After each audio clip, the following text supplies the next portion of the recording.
Bonsoir mes amis, je vous remercie de votre écoute, je vous remercie de votre fidélité, je vous remercie parce que je vois que vous êtes maintenant ouverts et disposés à savoir certaines choses, des choses qui sont liées à votre existence, les choses qui ont été préparées depuis la fondation du monde. C'est le sujet merveilleux, le sujet des anges. Les anges nous accompagnent chaque jour. Et nous pouvons être amenés à un moment ou à un autre à nous retrouver face à un ange.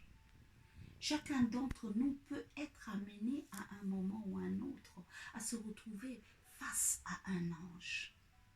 Mais c'est vrai que on ne s'y attend pas. Tu ne peux pas t'y attendre. Ça peut te surprendre. Mais quand un ange vient, s'il ne vient pas inutilement, quand il se présente à toi, il ne se présente pas à toi inutilement. Il y a toujours un projet qui est lié à ton existence, un projet qui est lié à ton parcours, un projet qui est lié à la mission auquel tu devras faire face un jour. Un projet qui a été divinement préparé pour toi, à un moment de ta vie, comme pour moi. Un jour, je me suis retrouvée face à un ange, mais je ne savais pas que c'est un ange. C'est pour cela que dans la Bible, dans Hébreux chapitre 13, le verset 2 dit « N'oubliez pas d'exercer l'hospitalité. C'est en l'exerçant que certains d'entre vous ont accueilli ou logé des anges. » Oui, un jour, un ange se présentait à moi. Je n'avais que 13 ans. Je n'étais qu'un enfant. Et cet ange se présentait dans la cour de notre maison et rentrait par la grande porte comme un clochard. Il avait l'aspect d'un clochard. Il est rentré dans notre maison et il m'a demandé « Donne-moi à boire ». Et quand je l'ai vu, au lieu de paniquer, au lieu d'avoir peur, je sentais une paix, une tranquillité au fond de moi, une assurance au fond de moi. Et j'ai couru chercher un gobelet. Je l'ai rempli d'eau fraîche du frigo. Car dans cette cour, c'est en Afrique, il faisait 40 degrés à l'ombre. Et je me suis dit, je devais lui donner le meilleur. Je suis partie chercher ce gobelet plein d'eau fraîche et j'ai amené à cet homme. Et je peux vous dire qu'il était impressionnant puisqu'il avait presque 2 mètres.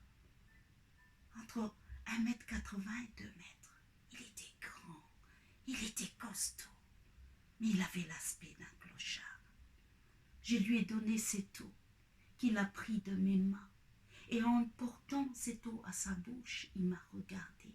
Son regard ne s'arrêtait pas de m'observer. Et au moment où il allait boire cette eau, c'est à ce moment-là seulement qu'il a baissé les yeux. Il a bu et il m'a rendu ce gobelet vide. À ce moment-là, j'ai pris le gobelet et je cherchais un endroit où déposer le gobelet parce que je sentais que j'avais, au fond de moi, dans mon subconscient, je sentais que j'avais rendez-vous. Je sentais quelque chose de spécial.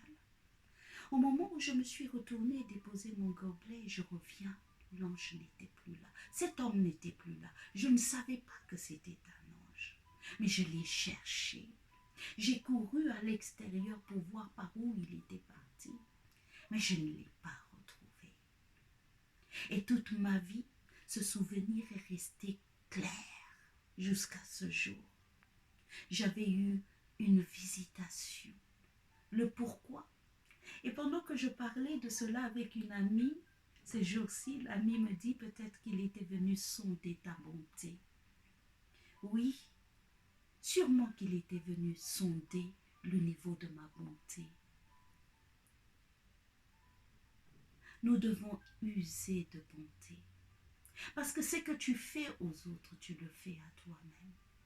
Et à un certain moment, une personne que tu crois être une personne peut être un ange qui a pris la forme d'une personne pour venir vers toi et sonder ta bonté, sonder ton niveau de compassion, sonder ton niveau d'amour. Pourquoi? Parce que nous sommes dans ce monde, non pas pour vivre égoïstement, mais pour pouvoir nous élever spirituellement à un niveau plus élevé, à un niveau où nous devons ressembler à la lumière et à la bonté de Dieu, du Dieu invisible qu'on ne connaît pas, mais qui est la source de tout amour, qui est la source de toute lumière, qui est la source de toute paix, qui est la source de toute miséricorde. Cet ange s'est présenté. Et toi, je ne sais pas à quel moment tu as pu le rencontrer dans ton parcours. À quel moment il se présentera dans ton avenir. Mais je te dis, les anges sont bien une réalité. Les anges sont vraiment une réalité.